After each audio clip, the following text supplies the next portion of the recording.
On the hot seat. I am so excited that today we have the first woman on this platform, and we're delighted to warmly welcome Mrs. Cynthia Ogbonna. And if you don't know anything about her, well, you're missing so much. She is a dynamic woman, an inspirational woman, one of the people that I look up to as a Black woman in terms of leadership in Wales, in terms of leadership in the world. We're going to hear a lot more about her background and her contribution to Welsh life, to international development. Some of her background that you might be interested to hear is that she is a fellow to the Fellow of the Royal Society of Arts. She's an honorary life fellow to the Institute of Welsh Affairs. She's an honorary fellow to the Cardiff University, and she's an associate to the Chartered Institute of Accounting and an associate of the Chartered Institute of Management of Accounts. A lot of strong financial background. Some more of her kind of work is she was a financial director for CCTV equipment manufacturer Molinix Limited. And she was also a finance and administration manager for Mola Tech UK, which was like a first tier automotive manufacturer. And then the big one that I really, really want to celebrate is the first, not just the first Black woman, that was my mistake, the first woman ever to be the chief executive or director general or general director for Cardiff Bus Company in Wales. So welcome, welcome, welcome, Cynthia. Today, everybody wants to hear about you. How did you start your journey? How did you ever imagine being a leader? Did you grow up wanting to be a leader? Did you always think you were going to be a leader? Or did you find yourself pushing yourself into leadership? Did it come easy to you? Over to you. Tell us your story. Thank you very much, Uzo, and I'm very delighted to be here. Before I talk about myself, I'd like to acknowledge and pay tribute to you, Uzo. You have done wonderful. When we talk about leadership, you have demonstrated leadership at the grassroots. You've come far and wide, and you are well acknowledged. You are one of our warriors. So well done, and thank you very much. And also thank you for setting up this platform, an opportunity for us to share, somebody like me, some of my experiences, and hopefully somebody somewhere will get something out of it. So my journey, I think you asked a question whether I had thought that I would be a leader. I don't think I woke up thinking, oh, one day I'm going to be a leader. I'm going to be leading an iconic brand like Cardiff. However, I think I start on the basis that I'm a daughter of a teacher. My first role model in my life was my mother. And my mother instilled in me and all her other children the importance of hard work, importance of aiming high and never giving up. And always being grateful to God. And in the process, remember that you are human. Never forget your humility. So I grew up from that background. And secondly, I have to first and foremost say that my journey into leadership and management has been supported. I was fortunate enough to meet and marry a very, very wonderful man who believed more in me than I believed in myself, and acknowledged and supported me all the way through. So a lot I owe to him because we shared common values, we shared a dream, and he helped me to accomplish it. So for him, I'm very grateful. So my journey, really, I came to college in the UK, and that's where I met my husband, one of the benefits of going to college. And I had always wanted to be a company secretary because there was a lady in Nigeria who was very successful as a banker, Professor Uzo Iwobi OBE. And I saw her as somebody that I could emulate. I thought, if she can do it, I can do it. And she was also an accountant. So there was that vision about being an accountant and being able to be in charge of money and resources and be accountable for how resources was utilized. So I started the journey and qualified as a company secretary in 1986, and then went into the accounting, and I qualified as a management accountant in 1990. So I got a few breaks in my job, but before this time, there were quite a few challenges for a Black woman. I have to say, however, that my challenges in my leadership journey stems from being a woman, the challenges was more of being a woman, a mother, and this is further amplified being a Black woman.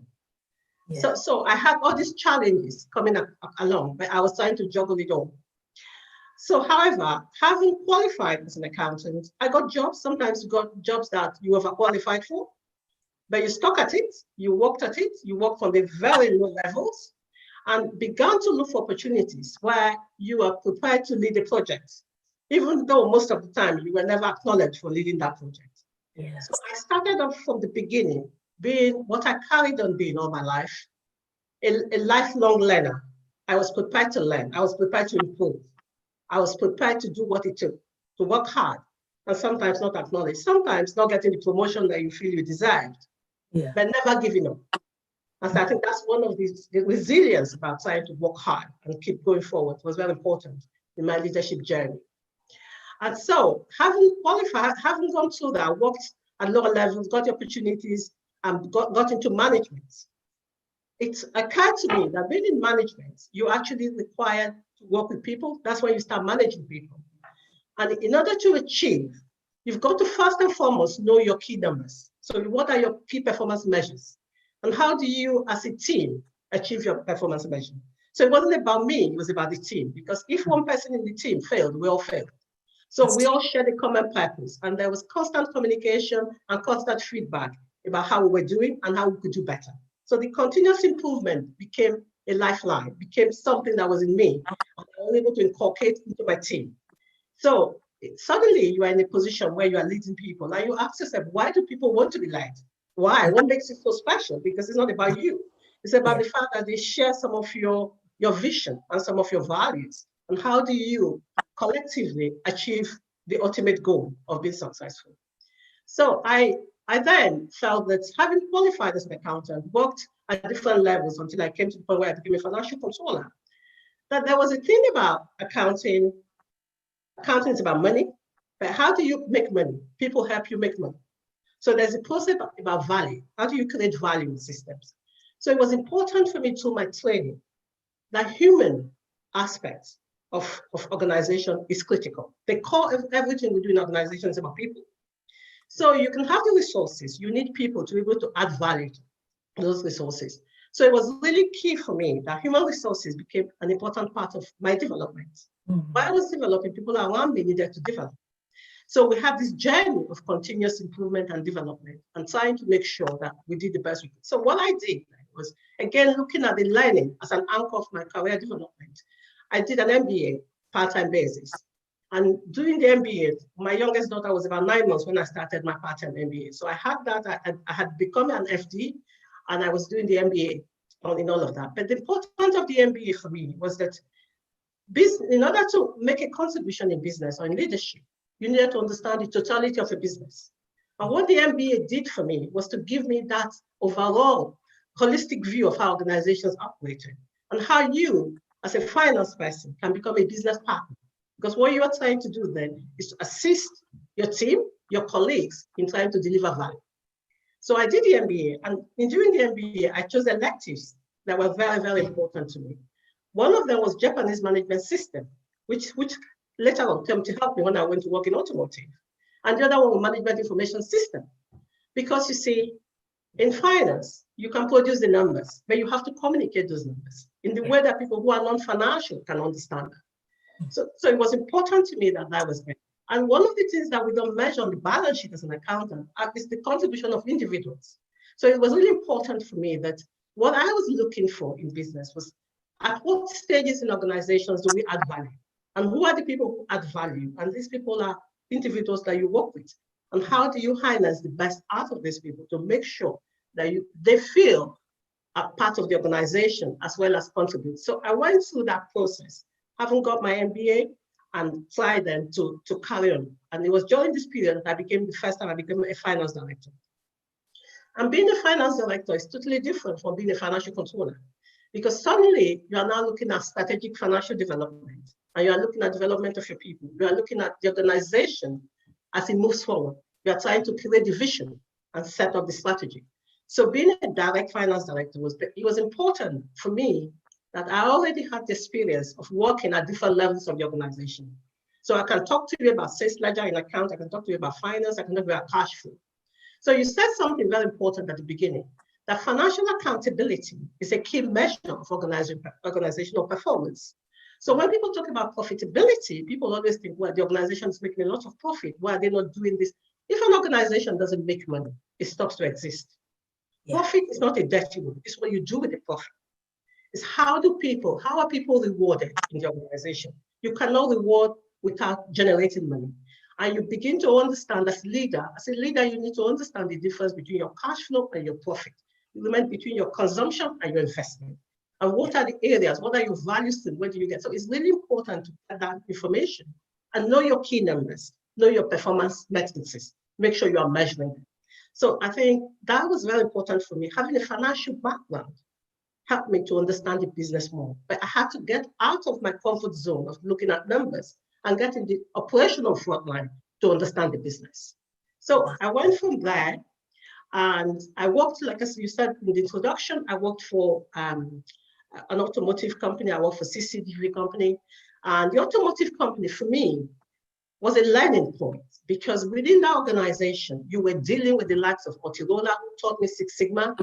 You were dealing with likes of Toyota, Jaguar, Range Rover, and you were looking at BMW. We were working in very high-tech, high-stressful, but quality-oriented organization where processes was the key. So I learned a lot about processes, end-to-end processes. You look at the bottlenecks. Because when you deal with companies like Toyota, it is 100% quality. You build quality into your product. You don't expect that. So your processes has to be in such a way that you ensure that anytime you deliver parts to Toyota, they were 100% the right quality, the right quantity, and the right colors. So that taught me quite a lot. And one of the other things that I learned from working with companies like Toyota was how you manage meetings.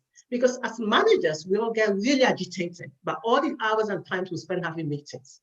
But within the Toyota system, we had meetings, and the meeting was for 1 hour. It never lasted more than 55 minutes. There were no coffees or teas. You knew what your actions were. You ended up with the three W's, who, what, and when. So what are the purpose of this? What are you going to do? What are you going to take? There was action-related meetings. So it was a training ground. And when you ran a meeting and you couldn't get those things done within that minute, you failed. So you had to learn how to manage it, how to make sure that participants in your meetings were prepared. The meeting wasn't for conversation. It was to deliver the conversation you've had outside the meeting. So that was a lesson for me. And we all learned quite a lot during that process. So working with that, with a company like that, working for a German company, in the company I was working as financial manager, and I was responsible for human resources, set up the human resources systems, set up the processes that we needed to comply with that. I was able then, when I felt I was going to become plant manager, I was general manager of the organization at that point, but the stresses of the job, and my daughters were growing up and I was not there. And there was this guilt of being a mother. Most of the time you are not there. You have to leave your colleagues, but you are not at home with a lot of mothers will identify with that. So you need to deal with those sequences. So anyway, again, talking about my husband, he saw the advert for the job for Cardiff and said, why don't you apply for this job? Right. I said, one of my daughters said, Mommy, what does that mean, apply for this job? You're going to be a bus driver? I said, well, I don't know, but let's see. So I did apply for the job. Then they wanted a finance director. And the job description, my husband said, I remember him saying that, this job is meant for you. They want the company secretary, they want somebody with process knowledge, they want somebody who probably has an MBA, somebody who's an accountant, who has already done the job of finance director in the past. I said, what I said then was, well, but they also want somebody to implement their IT system. Yes. And I said, so I have to do that. I said, well, this is a problem with you women, not generalizing. You think that when you say job description, you have to have completed everything on that list. Why not focus on the things that you have done? And then you already have the background knowledge about IT systems, then you can deal with that because you can learn it. Yes. So that's how I went through that job. And I got the job, and the automotive company, they were very sad to see me go. But then I have to say that was the best decision I had. Because for the first time in my career, I was able to see my children, have breakfast with them, and have dinner with them every day. And that for me was a novelty. So I could drop them off at school, and there was this work-life balance suddenly beginning to occur, at least at the initial stages anyway. So, and the other thing about Cardiff was for me was that there was a purpose behind the job. There was suddenly the realization that I'm making decisions that affect people's daily lives. There were people who, without public transport, would not be economically active. They would not be able to go into education. So I was going to work in an organization where we were going to be the link between people being able to go to school, being able to go to hospital, being able to go to work.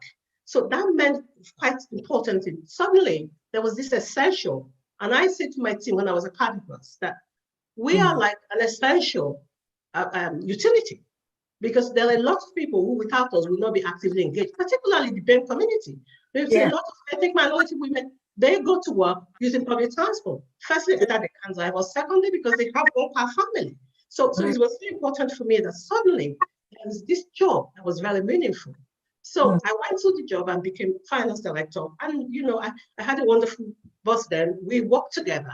And he used to say to me, you are also my mentor, because we will sit down, discuss strategy, got the team involved, look at what we're going to do, how we're going to improve transport, how we're going to make it more accessible.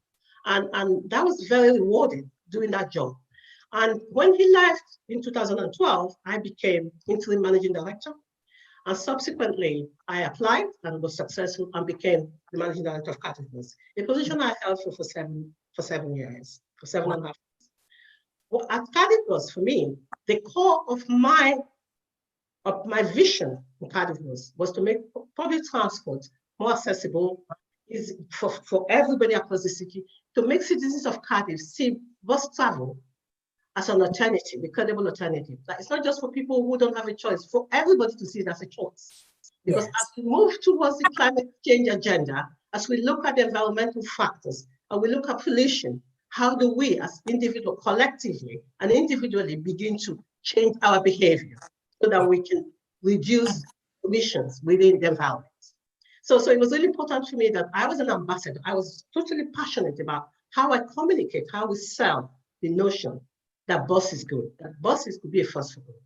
Wow. So I went through that, and I have my team, for me, at Cardiff, I had a management team that believed in me, that believed that we can make a change.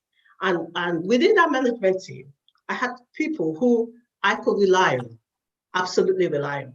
They were what I call my internal people who I could use as a sounding board internally. They would give me the temperature, the feedback about what was happening in the organization. And I still remain very close to them till today. So I had to build those alliances internally, but I did that because we shared the same vision. One of them was my head of HR, the other one was my head of finance. So you can see, I have this two resources, these two people who actually totally believed in our vision to make a difference. And so we were able to achieve, being a company, one of the first companies to become living wage organization. Because for us, it was really important that work paid, that people come to work so that they can feel that they earn a decent wage and they're prepared and motivated to come back. It was really important for me that in terms of learning and development, that nobody worked in an organization who would, after working for us, their qualification would be more devalued than it was when they started. So they needed to upgrade. So my HR team and my head of HR was totally committed to the idea of us being able to make sure that we improve people's well-being and people's education. So that was really key for me. And so there was trying to do what we can, looking at public transport as an important part of our organization. At City, we believe that we keep the city moving. So we were so committed to that. We had a pipeline. We will get you there. We can't guarantee time, but we'll get you there. So really, that is my not shared about my journey. But within all of that, I also was very privileged to have been a school governor for 12 years. Wow. And for me, was very humbling, because although I'm a daughter of a teacher, the realization that we ship our kids up to school every day, that the head teacher in a school is able to take them and turn them into educated and well-rounded individuals is usually undervalued in society. I saw the head teacher of our school and saw them through inspections and see how committed and how knowledgeable and interested in every single child in that school. And she could know them by name and tell you their progress. Wow. For me, they are the chief executive. They are the leaders that we should be celebrating. So I was very privileged to have been able to serve on the school board. And I went there feeling that I was going to offer them financial, HR, and there was a lot of things they wanted me to be part of them for. But I came out learning quite a lot in that process. So I found that very humbling. Wow. Do you know, as I'm listening to you, I almost want to come to the school of Cynthia Ogbonna because I just want to be developed again, because I feel the talent, the skills, the knowledge, the experience you have in financial management and some of what you've shared about HR, people management is so important in today's society. Many of us are leading organizations that we really don't know quite what we're doing financially. We need a lot of help and a lot of support. You talked about so many interesting things. One was the need to have a strong team around you as a leader, because you recognize that it's a journey that you need to do together. Just like the African saying that we have, if you want to go fast, go alone. If you want to go far, go together. That just simply encapsulated that. Some questions are already coming your way, but I wanted to ask you, what would be your 3 top tips for anybody who's considering becoming a leader? What would you consider the 3 top managerial skills that they need to have? We're enjoying so much sunshine, is affecting our view of ourselves, but we can't complain about sunshine. No, share with us your 3 top tips. I think first and foremost, you must be very passionate about whatever you do. Yeah. In that passion, you can share your vision. And secondly, I believe you need to be focused on people. Yeah. Because whatever happens, that your humility and your self-awareness about what people do, how putting yourself in other people's shoes is so important in your leadership journey. The people around you, the people that you work with, the people that you can come back to get a feedback, it's so important that you have people at the core of yourself. And for me, I would always say the most significant part of it, apart from being resilient, is that you have to be a lifelong learner. Because any interaction, any meetings, anything you deal with, if you're not open-minded to keep learning, to see it as a process of learning, so that gives you the ability and the confidence to be adaptable. Because leadership is not stagnant. You do not have a leadership style. For instance, people who are dealing with the challenges I was dealing with at Cardiff now have a different kind of challenge now with pandemic. So you can have the wonderful plan, the strategic development plan that you get, but what emerges is different. But your ability to be adaptable, your ability to learn from people you work with is so important that if you have an open mind, that every experience is a learning experience. Educate yourself, know what is going on around you, get yourself mentors outside your industry. I was lucky that I had a mentor in my husband. I had my colleagues who were into. I also had external people, be it my consultants I've worked with, be it people that I have dealt with in my industry, that I know this is the go-to person. I can call this person and they can give me some insight. Because being a leader can be very lonely, especially when you are at the top. And people seem to tell you what you want to do. Give yourself the opportunity to have that journey, to let people know they can approach you and tell you as it is. And you should have the humility to take it now. Know when your leadership is not about knowing it all. You're not perfect. No. You're just one of the team. Ultimately, you make the decision after consultation with everybody. But they have experts in different areas. That's why you have a team in the organization. So really, to summarize that, I think learning, opening your mind up to learn, to understand, being human and accepting humility that you can get it wrong. I got it wrong so many times. But don't keep beating yourself about it. Take responsibility and move on. The past you cannot change. The past is for reference. You need to look forward to it. Absolutely. So it is so important that self-awareness guides you, that you are reflecting. I don't know whether I've given you more than 2. Oh, I don't mind the extra ones. Yeah. So I think it's that's important, that the things that you can control, the challenges are there. Because I said, when I was working, I used to say to my team, if we don't have challenges, nobody needs management. Because most of the time people know their job. Management is there to support and guide. And when the challenges come, we look for solutions. We don't always have it. So I think it's just really important to be that respectful and then remember that you are dealing with people. Yes. So I think that's self-awareness. And with your training and development, you get to learn a lot about self-awareness, about self-reflection, about having critical friends, people who will tell you as it is. So my friends, my friends I had at Cardiff, when things go wrong, I know I'll call on them and they'll tell me exactly how it is. Absolutely. They won't tell me what they think I want to hear. They say, this is not working.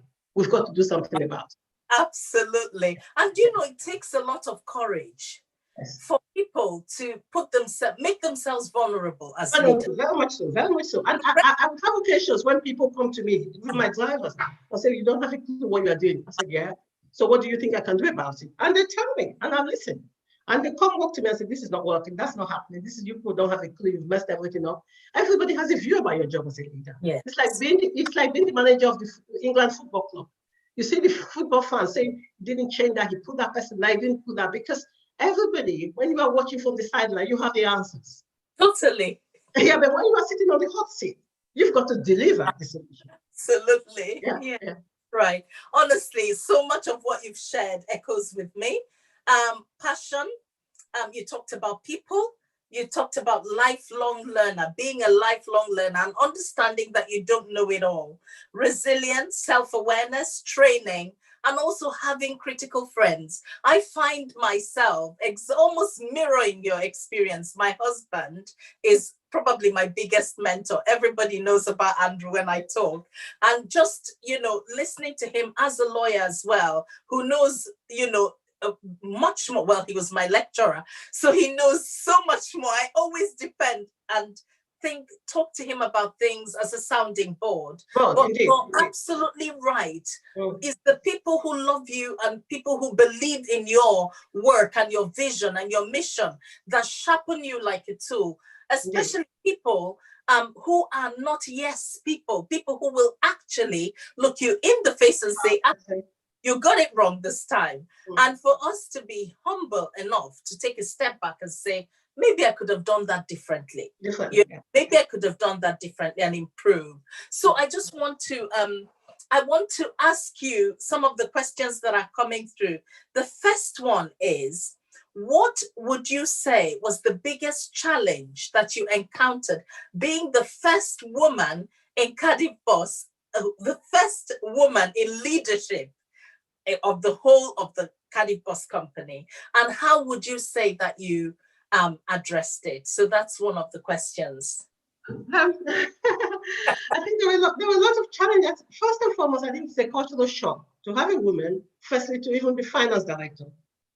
And then this woman is a Black woman, and this woman is always in your face. Me, I'm just an extrovert. But she's quite straight. With her, you know where you stand. But she's firm and she's fair. And so I had challenges that I had to deal with internally, firstly as FD, but within the organization, I have to say, once they have accepted me as a financial director, I became part of the face of the organization. The transition into MD wasn't that difficult. They were actually, even the trade union, the transport industry is quite a strong trade union-based organization. And I have to put it on record, trade union is a force for good, because if you work well together with them, you work for the interests of the organization, because without the organization, there are no jobs. And trade unions, on the other hand, hold my management hands, because management team, trade unionists work to the policy. Management sometimes want to shortcut to the policy. So the trade union officials will hold management to account. So that relationship can become quite difficult. So for me, when I applied to become MD, I had the full support of my trade unions. So because they wanted, suddenly they stopped seeing me as a woman. But there was always resistance about, can she do it? Does she know how to drive a bus? Will she be able to do that? And that's that lingering thing. What's going to happen? But because I was already as FD and in charge of human resources, we were already looking at things like supplying fruits, going out there to meet our team, serving Christmas lunch, understanding on the record that the job of a bus driver is very, very difficult. They're on the front line. They are there, whether there's snow, whether there's rain, whether there's sun, sometimes it's too hot, and the buses sometimes it's too cold, but they're there hours and hours and hours. trying to keep our cities moving, trying to get people to where they need to be on time, and getting a lot of abuse sometimes from our customers. Yeah. So engaging with our employees, trying to engage with people, because what you're trying to do is to buy. It's not buy, it's to encourage people to create allies within an organization who are going to sing your song, who are going to say that what you believe in is what they believe in. And if you have a purpose that is almost selfless because you fundamentally believe in what you're doing, then people will begin to warm up to you and work with you because they understand. It takes a lot of work, there's a lot of communication, because what people don't like, and everybody's the same, nobody likes change. This is an organization for over 100 years. It's been male dominated everywhere you look at. Our organization is about 94% male. So you suddenly then have a woman, and this Black woman leading them. How is that going to work? But what I don't do is allow those challenges to put me down. I try and see them as opportunities. I see every opportunity, every encounter with anybody as an opportunity to tell them, make them know that I understand the job. I might not do it. I can understand and share some of the pain. And what management's role is, in my view, then, is to try and minimize the kind of pain or inconvenience that would create for people who are out there making payday possible.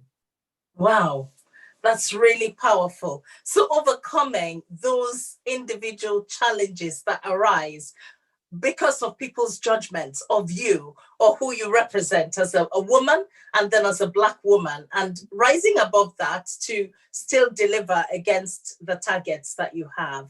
Absolutely brilliant. We have one question that is saying to you, do you find that you had it easy to balance work and life balance? Life at home as a mother and being a chief exec or a managing director. How did that work in your family? Wow, that's a very big question. That's a very good question. And this is a question that a lot of women are juggling with every day. I have to say, one of the opportunities I wanted to put in place as soon as I was in a position to do so was to make sure that where possible, that women or carers, sometimes they could be men, had the opportunity to be able to be flexible within reason. It's really very difficult for employees. I mean, I was chief executive, so there are a lot of things I could do. So I wanted policies. So did my head of HR. Policies that encourage performance as against presenteeism. So we were, long before lockdown, we already had the flexibility of working from home. So we did, the pandemic, COVID-19 might have become the trigger for a lot of organizations, but in our organization, certain functions could already work from home. Now, before I answer that question, as I was building up in my career, I used to have chief executives when I was financial director, financial controller, that start meetings at 6 p.m. I've been in work 8 o'clock in the morning. They decide that we have a meeting at 6. And I'll be in meetings and it's 7 o'clock and I'm checking and I'm thinking, wow, the kids might go to bed, I haven't got home yet. How am I going to do this? How do I get away from it? There's this guilt that you're letting this down and this guilt that you're not being there for the other people. Yeah. And then I was so encouraged and said to my boss, and I said, I'm sorry, but I think I have to go now. And he said, well, can you minute on the meeting that I joined the meeting because Cynthia has the message. So you had that constant fear of having to tell them or saying that your child is ill. I also was very fortunate. As I said before, my husband is the rock of my life, of my career. He had the flexibility to be able to do things with our girls. So I was lucky in that sense. It created a network of supporters. When my girls were young, I was very lucky to have a committed childminder who looked after them, whatever happened. And she remains a very good friend of mine today. So you build relationship. You need a network of support to be able to help you. Because you have to be able to do that. There's a limit to how much resilience they will give you at work. So I have to be able to balance that. But above all, I have to tell you, there's no getting away from it. You have to be very organized, absolutely organized. You have to plan every minute of your day. And the sacrifice that happens is that you forget about you because you stop existing. And what we're doing is trying to make sure you juggle everything. I don't think that's a recipe for people moving forward. It's not something you can sustain for long. But the leadership position that I had doesn't stop when you leave the office. Absolutely. So that ability, that to work hard, but then to also rely on your team to work for you when you're not there. I think that's right. But you have to lead that leadership by example, making sure you put in the hours, you are prepared to make the commitment. We used to go at Cardiff was at 5 o'clock in the morning because that's when our drivers come out if we wanted to see them, to go and give them team briefs. We used to go back in the night to go and see the last shift because sometimes the vehicles, if you haven't seen them, the last vehicles comes in just about half 12 in the morning, just before 1 o'clock in the morning. So if you want to see them, you need to be able to go back to be able to, because that's a team, that's the work you're doing. Yes. So you stop, if you are prepared to take it on, you don't do it every day, but you have to be able to understand and appreciate what people do. So I think it's trying to get a network of people, hopefully have a boss. Now it's become easier because you can apply for flexibility. But you've got to put in the hours. So you've got to make sure that you are productive and that you also have performance measures that are objective. So that as long as you're doing what you're supposed to do and you do the right thing, you should be fine. Wow, thank you so much. That is such a powerful explanation, especially for young moms who are in the workplace, to explore support networks at home. Enable you to do that job you love. Well, we had two similar questions. One is from Marilyn Bryan Jones, our leader from the Caribbean Heritage Camry in Newport. And she asked, what advice would you give to young people starting their work journey? So, and also, what has been your greatest challenge? And that also echoes a beautiful question by my lovely brother-in-law, Chuka Iwobi, and that's Alex's dad. You have worked with loads of people from diverse backgrounds. What advice would you give to young people who are facing extreme difficulties in finding gainful employment in these difficult times? So those are very similar. Those starting out as young people working and those who are struggling to find work, you know, in terms of your own journey of applying for work and, you know, pushing yourself forward, what kind of tips would you be able to give? Okay, I think firstly, I mean, these days is even triply more difficult because a lot of this period now, you send emails and nobody comes back to you. And you just keep getting the rejection and constant. What I would say is never give up. You look at different avenues. One of the things we did at Cardiff was to try and look at internship. I've always been a believer that, again, young people need to be given opportunities. So you have an internship, and we're looking at it for rotation. People ask you to have experience. You haven't got the opportunity to have experience. What do you do? So internship, most cases, some of them are not paid. Some of them we at least pay the minimum wage, Cardiff and say, give them a stepping stone so they can come in. So please don't give up. Apply for any other job. The most important thing for you to do is to be active, economically, work-wise, be active. No matter what job it is you're doing, be doing something. Because when we look at your CV, when you put in your CV before us, there are millions of CV you are looking at. Okay, so what did you do? You were just waiting. Whatever creativity, whatever it is that you are able to do, please do it. If it means I have a niece now, she finished her degree, had a good degree, there's no job. She's looking for working in the shop, doing everything, but she's working. She's doing something while she's waiting to do work. Also start looking at learning different skills. What are the skills? What are the skill shortage areas can I get into? Because that's how I got into accounting. You look for areas where there's skill shortage.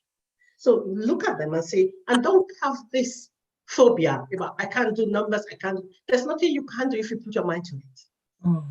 The fact that you went to university and read English doesn't mean that you have to teach or you have to be a writer. You can look at other things that you are able to do. And so we, in today's world, we are going to have different careers. You're not just going to stick to one career. So look for opportunities where there's skill shortages and see whether you can get yourself into it. Because there's so many people today looking for it. Now, in terms of people who already work and why people want to progress, one of the key things that people need to understand and what I experience is that when you get feedback in your work and you're seeking to get promotion and you're trying as a young Black person, ask for constructive feedback. Yes. Do not accept, oh, well, it's okay, you did very well, but or even when you apply for jobs, the other point coming back. When somebody comes back to you, you've had the opportunity to go for an interview and you don't get a job, ask for feedback. Because what that gives you is to learn about how you can do better. A Yes. lot of people are concerned about giving feedback. They think, are they going to take me to court? No, the feedback is just giving me areas of improvement, because we Yeah. all have challenges in our lives. So Yeah. areas of improvement, so that because they see Black people, particularly Black women, we have this label of being aggressive Black women. You can be assertive. Ask for people are nervous about giving you feedback. Oh, well, you didn't do too badly. There were so many people, and therefore, on this occasion, you are not successful. That doesn't do anything for you. It doesn't. What can I do to get better? What is my end goal? My end goal is to be able to get that job, is to be able to get that promotion. So you get passed by. We all did that. Anybody who has not applied for a job and wasn't successful, the person haven't applied. You've got to take that chance to put yourself out there. And if you don't get it, yes, particularly if you're in an organization, go back, ask HR to give you a debrief. To tell you, do you need to do shadowing so that you can understand what it is you're missing? Do you need to do some training? These things are available. Go out there and ask for it. Ask for a mentor. We need to look at mentorship. It is so important, so that when you have a mentor, your mentor could be somebody who will have a conversation with you outside the scope of the formal appraisal system.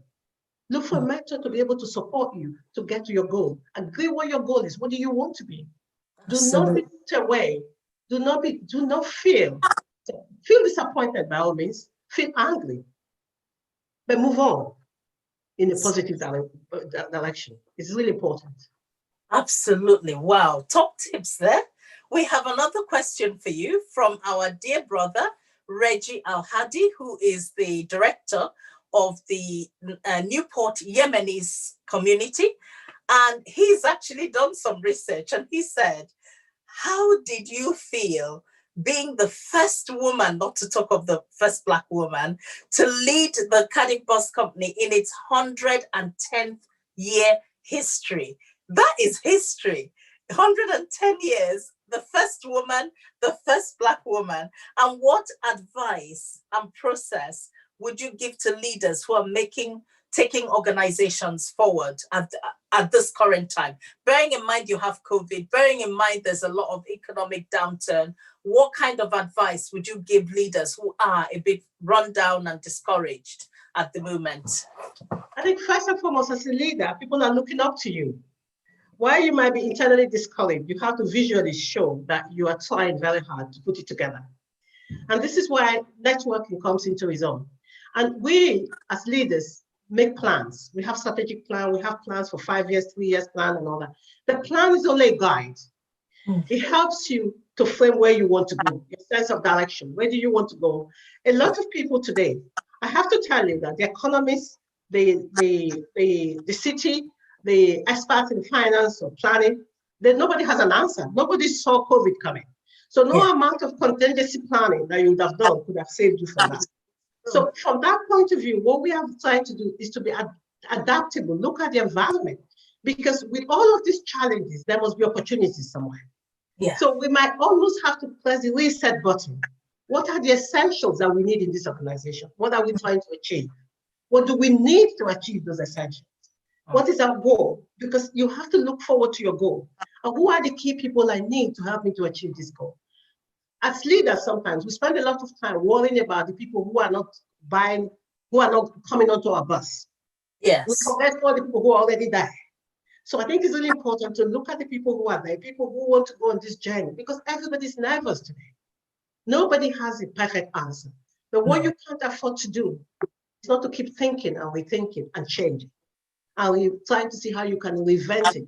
But whatever you do, remember, one of the greatest challenges I have, the difficulties I have as a leader when I was in charge, is dealing with people, because we're dealing with people's livelihoods. That's right. We're dealing with people's emotions.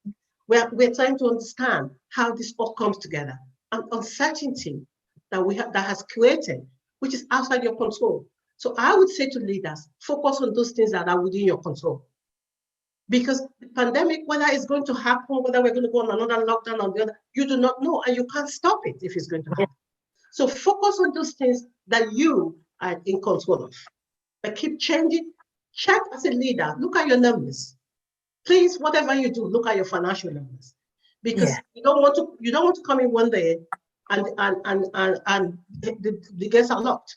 So you need to know your numbers and plan your planning should be reviewed every week, every day in some cases. Go back to leadership and management by numbers. Understand what they're telling you. It's very important. Wow. I wish I could bottle all this and write up in a book, because people would really kill. You should consider writing a book, Cynthia. You have so much knowledge. Well, my sister-in-law, Obi Amas, sent you, she said it's so heartwarming to see such a confident and successful Black woman sharing your experiences. Have you always been this confident? Or did you ever, through your career, have to deal with like the imposter syndrome? Have you always come across quite confident? No, I don't think so. I think if I said that, I'll be lying. And a lot of people will probably think I have. No, I haven't. I suppose when you are thrown away, when you go to functions where you are generally the only woman, or the most likely the only Black woman, that you have to sort of feel your way and make your voice heard, because sometimes it's an advantage because you stand out anyway. But most of the time you are ignored, because you are maybe people are not ignoring you because they want to, because they don't know what to say to you. So I have been forced to be able to be like you, Uzo, put myself out there and be assertive and talk about things that I want to. For instance, I had to learn through my husband and my daughters about football, because sometimes you go into meetings and all they're talking about is football. So I learned everything there is to know. I don't watch it, but I know all the scores, I know everything about it. Because men start off by trying to exclude you, start talking about sports. Yeah. So that's what I mean by being a lifelong learner. It's not just about learning about strategies, about learning about things around you. Absolutely. So I had my other colleague who was my good friend, and I said, "No, you need to teach me about cricket so that I can understand it. Because when you're in conversation, I want to be part of that conversation. So that will make me feel that I can make a contribution. I don't want to be isolated. I don't want to be left just hanging out there in a cocktail or in a meeting or in a seminar." Yes. So I think it's really, really important. So I had sort of been exposed to training, to mentoring, coaching, and having a husband who is very, very instrumental to my success as a leader. Being that free consultancy and seeing him and talking to him and talking to his colleagues. So I was very fortunate to have all of those backgrounds, and I took advantage of it. That's what I did. No, seriously, you can have it and ignore it, because I know if I speak to my husband and he gives me his critical view, he's my critical friend, my greatest ally, but sometimes I see him, oh God, he's so hard on me. But if I've got that heart from him, I'm prepared to get it. I'm almost sort of anticipating what I'm going to get when somebody sees it from outside. So you are prepared. So you anticipate and then you do. So I think for me, it's over time. It's what you call learned behavior. You carry on going on and you learn it and you begin to implement it. So there's a lot of learning that's gone through my life. Wow. Cynthia, I could listen to you for 5 years. You've been absolutely brilliant.